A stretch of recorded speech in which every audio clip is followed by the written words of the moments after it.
LSU back on the practice field. This has been a tradition for a decade now. You know what that means. We go and join our friend for a very special LSU spring football practice report. It's the very coronavirus-free Jordy Culotta. If you like Jordy. Yeah, bro. Tony, man. Feels good to be back where we started, bro. I told a story this morning that actually the spring football practice report was not your very first assignment ever at 104.5 ESPN Baton Rouge. It was Pro Day. No, it wasn't Pro Day. It was Media Day. Media Day. The singular Media Day, where That's right. you had 1 hour. We had 1 hour Recorder. to go get interviews with anybody. And this was, Les never gave access to anything. And so on Media I got Day. them all, too. I got them all. I got them all that day, man.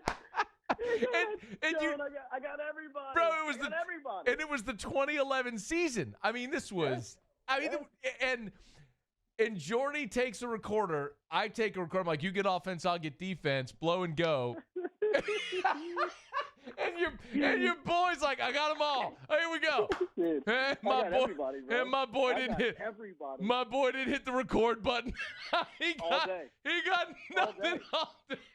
Dude, Hey, ooh, welcome to the team, bro. I didn't get a piece of sound all day. I didn't hit record all day. Stone, I swear, I thought you were like, bro. You've been emailing and calling me for a year for this. Oh God, that was a lot of fun. It was good. Okay, so no Peter Parrish. What's going on? I expect Orgeron to make an announcement here when he talks to the press. Yeah, there's just too much smoke. I think that the fate of Peter Parrish will be officially announced today when Orgeron meets with the media. And in that same vein, I would expect him to announce that he will no longer be on the team. I don't have any information, but I just think that seems like it's trending in that direction, and I think that the program is going to make an official statement at some point over the next couple of hours about the future of Parrish. Do you think so? You've had a chance past couple of days to see Finley and Max Johnson. Do you think that Parrish, him not being there, is sort of a reflection of the potential that those two guys have? Like, am I reading too much into that? No.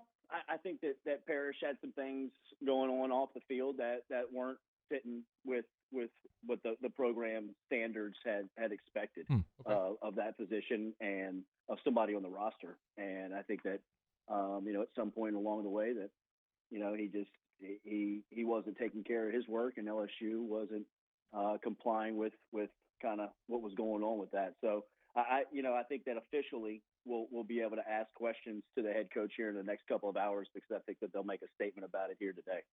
By the way, shout out to Donaldsonville Glass and Body, who is bringing us the spring football practice reports. How does Brennan look? Brennan's going to be great.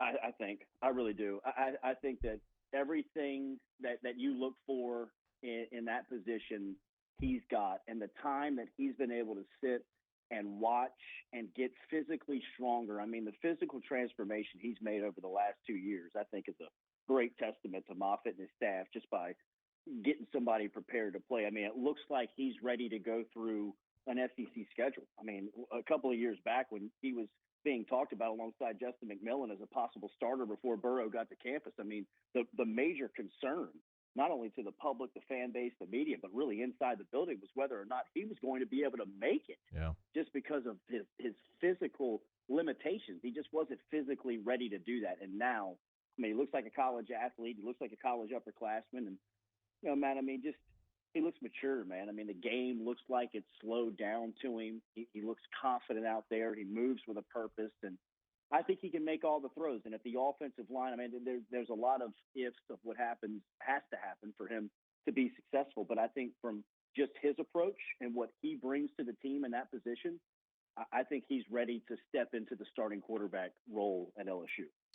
We always talk about this, right? Like there's that period between bowl game and spring where they work out for 6 weeks. Now it was obviously compressed this year because they played so long. But a lot of guys can sort of reshape their body and they look really good when they go out for spring. Does anybody look better as they start drills?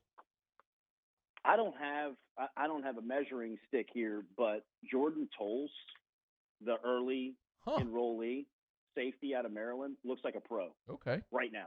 I mean, like, he is physically impressive. I mean, LSU's always recruiting at a high level, and we've seen these guys come in that are physically ready to play. And you had a reference last year in Derek Stingley Jr., who, physically he passed every single one of the eyeball tests. Towles the same way.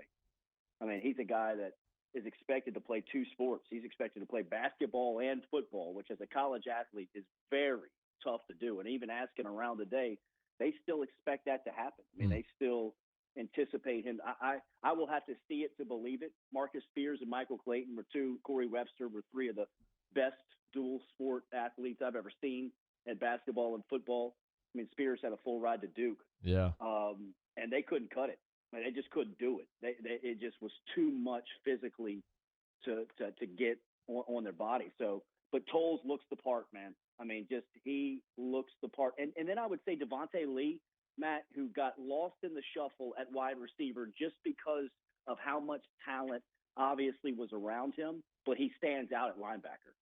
I mean, he's a guy that looks like, he's going to have a true opportunity to play, whether it be because of the limited numbers or because he looks the part, man. I mean, anytime you ask Ogeron about Devontae Lee, he would always start the conversation with the state championship game that they played in a couple of years back, and that he was the best defensive player on the field, and it wasn't even close. And that was the same field that featured Ismail Sopsher. That was no recruiting bias. I mean, he would tell you that he knew Sopsher was great and Sopsher was good, but Devontae Lee was the player on defense that they wanted. And now they got him in position at linebacker, and he looks like he fits in.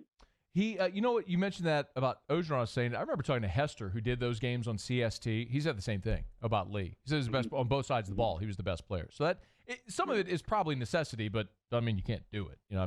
They need linebackers. Anybody else that Ricks is another guy people ask about, right? Elias Ricks. I don't know how much he's doing out there, but he is out there despite the shoulder injury. What's going on with him? Yeah, everything's non-contact with Ricks. He's got a gold jersey, as you said, which is no physical.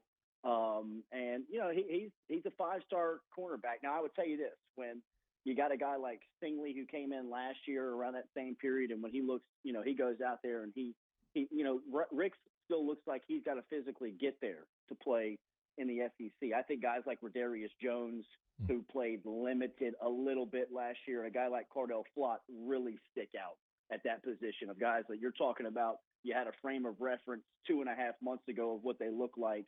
And now here, after seeing them on January 15th or right around the turn of the year for the last time, I mean, those guys, they kind of look like sophomores now. They look like they've been in a college football program for a minute. Ricks still looks like he's a senior in high school.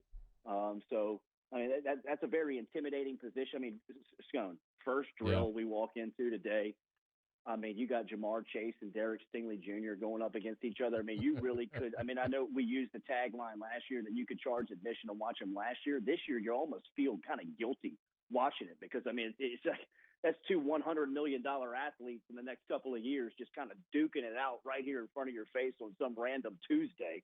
I mean, it's just kind of something to see when those two cats are going at it. With one more on Ricks, I mentioned he's listed at like 6'2", 192, but he looks no shot. Okay, no shot. Thank you. Okay, he looks super. He looks slender. I mean, if he's 6'3", I'm 6'2", I'm 6'1.5". I mean, he's not that tall, and he's got a lot of room to put on physically. I mean, Scone, when you go out there, you see him in the shells. I mean, some of those guys fill out their uniforms and they look like they've been in the program for a little bit. I mean, he still has his jersey falling off of his shoulders. I mean, and it doesn't look like it's a size too big. He just looks like he's young and he needs to get into the program's weight system. And look, he's in it, so it's going to happen. And he's still rehabbing that shoulder injury, which is a little bit of a setback.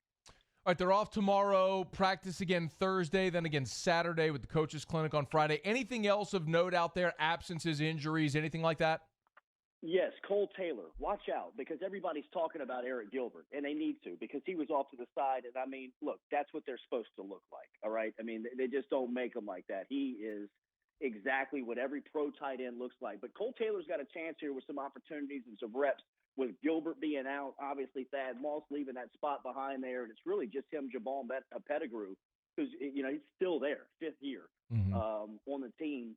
But Cole Taylor, man, tight end, he's a guy that looks the part. He can run good routes. He catches the football. Now, I know that Gilbert's going to be the guy when he gets back, but he's another option in an offense that has really developed that position at tight end to become a threat.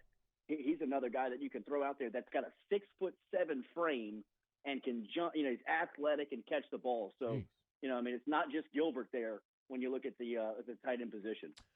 Give a shout out to the people over at DGB Auto. Absolutely. The good people over there at 415 Division Street out in Donaldsonville, Louisiana. Been there since 1977. Best in collision repair. If you need vehicle and auto repair, get out and see them. They offer free 24-hour towing, and they're online at dgbauto.com. And we appreciate them for bringing us our spring football practice reports with the one and only Jordy Culotta. I guess I can't do it twice because then Moose would have to hit the ball. But it's good to be back, man. We appreciate you.